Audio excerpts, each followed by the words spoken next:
Buying your first new jet ski or personal watercraft can be daunting given the choice of 50 models across 3 brands: Sea-Doo, Yamaha and Kawasaki. Here's our top 10 list for those new to the sport for 2022.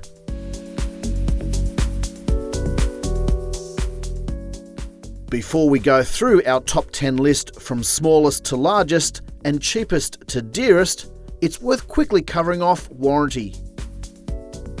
As this video was published, in Australia Sea-Doo has 2-year coverage, Yamaha has 3-year coverage, and Kawasaki has industry-leading 5-year coverage.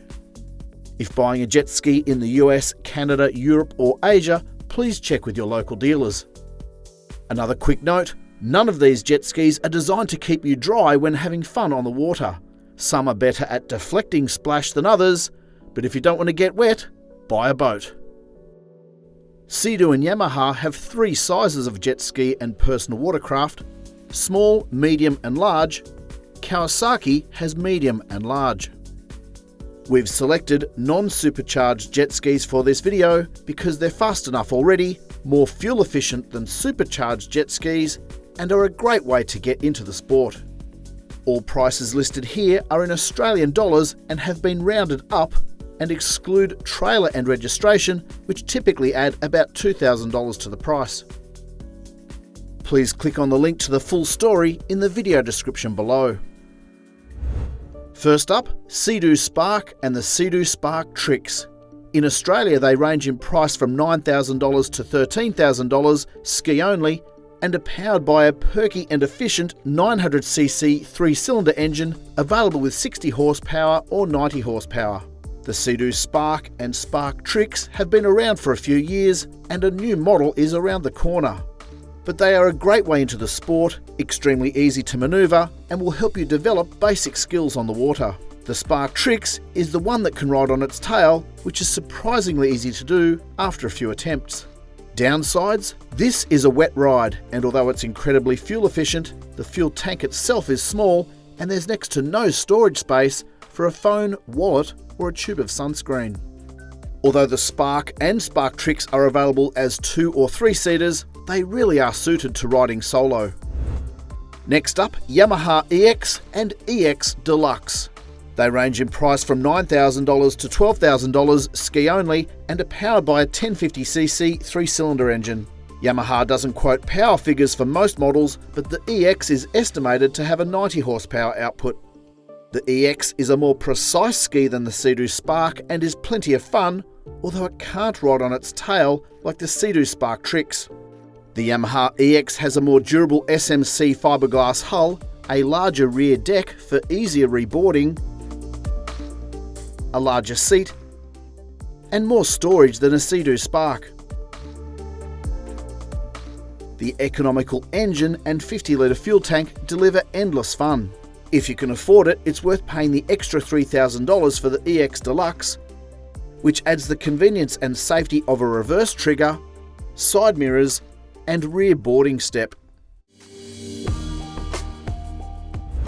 The Kawasaki STX 160 is the cheapest ticket into the Kawasaki range.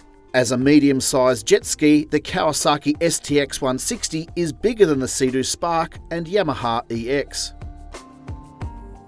It costs from $15,000 to $17,000 ski only, and all models in the STX 160 range are powered by the same 160 horsepower 1.5 litre 4-cylinder engine. The top of the range comes with speakers, and both models have a massive 78-litre fuel tank, the equal biggest in the business, so you'll have plenty of juice to run all day. The durable SMC fiberglass hull is strong and easy to manoeuvre.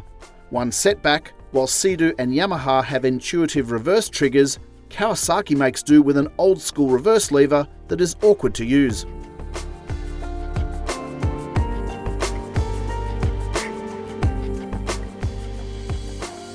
The mid-size Sea-Doo GTI SE170 is one of the most underrated watercraft in the industry. Priced about $18,000 ski only, it's powered by a 1630cc 3-cylinder engine, has good storage, and features that are often optional extras at this price point. Standard equipment includes trim adjustment to bring the nose up or down according to conditions on the water and fuel load. The other skis we've mentioned so far don't have this feature.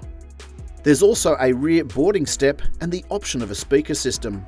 With a 60-litre fuel tank, an economical engine and a lightweight plastic hull, you're likely to be able to spend a day on the water without needing to refuel. For 2022, the GTI 170 is available with Sea-Doo's proprietary debris removal technology. Sea-Doo says it has overcome the gremlins that affected early examples, but we'd choose the model without IDF to avoid complications and save money. The mid-size Sea-Doo Fish Pro Scout 130 is new for 2022 and costs just shy of $20,000 ski only.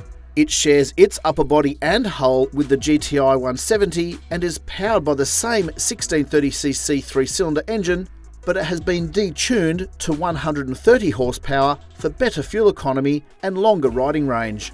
It's the cheapest ticket into the fishing jet ski market and comes ex-factory with a Garmin 6-inch fish finder, GPS unit, 3 fishing rod holders, a 51-litre cooler box, trolling mode, and Sea-Doo's debris removal system.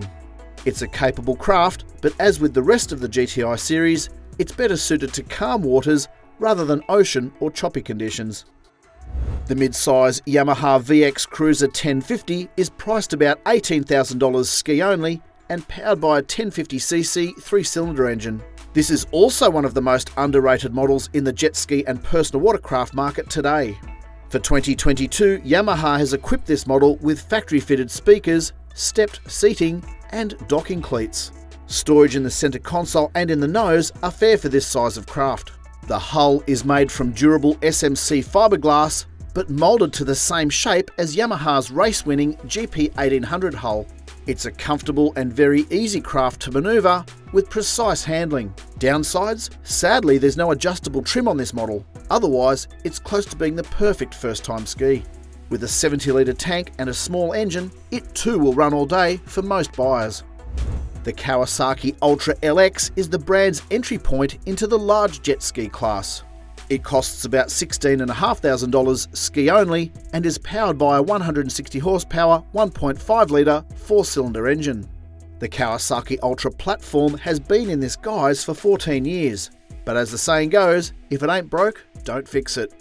It has a durable SMC fiberglass hull and it's a heavy beast. This makes it thirstier than many rivals, but also means it cuts through rough water better than most. It has a massive 2-tier storage area in the nose. The riding position is low, which is good for tight turns, but you will get wet. Unfortunately for now, there is no trim adjustment on this model. And although Kawasaki has added a reverse trigger to its supercharged Ultra range, the non-supercharged LX sticks with the clumsy reverse lever. The Sea-Doo GTX 170 is Sea-Doo's entry point into the large watercraft class. It costs between $21,000 and $22,500 ski only, depending on options, and is powered by a 170 horsepower version of the 1630cc 3-cylinder engine.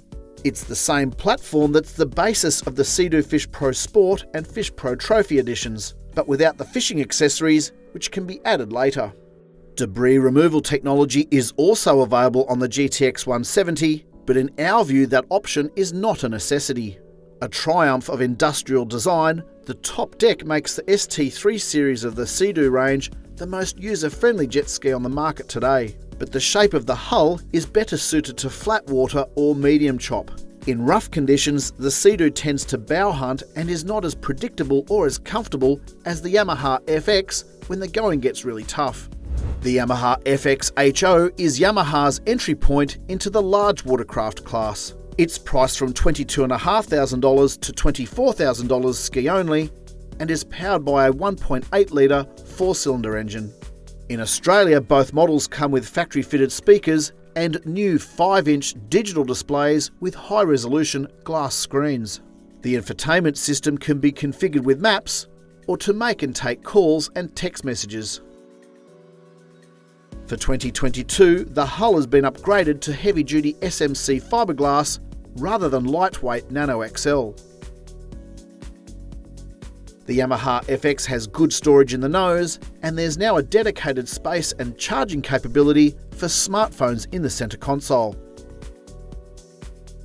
The large rear deck can attach Yamaha's optional range of rec deck accessories. There is trim adjustment to better handle changing conditions, a reverse trigger for easier manoeuvrability, and plenty of power from the 1.8. And the 70-litre tank usually leaves plenty of fuel in reserve. The Sea-Doo Fish Pro 170 is one of the most popular skis on the market today, and a favourite at Watercraft Zone for its genius practicality and turnkey approach to fishing off a jet ski. It comes with a 51-litre cooler box, fishing rod holders, a navigation unit, an extended rear deck to attach extra fuel bladders, and side steps to avoid scuffing the top deck with your shoes. The blue and white colour scheme is back for 2022, and there's a new orange and silver luxury model called the Trophy.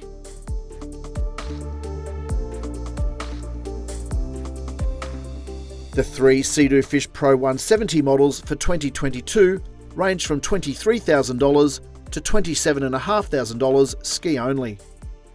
All are powered by the same 1630cc 3-cylinder, 170 horsepower engine.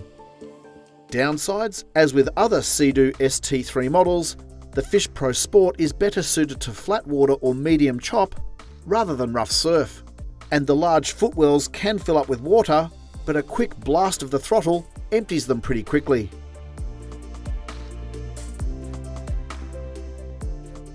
We hope you've enjoyed this rundown of the top 10 jet skis for first timers for 2022. Please hit like if you've enjoyed this video, subscribe to this channel so you don't miss any future updates, and head over to watercraftzone.com.au for more information.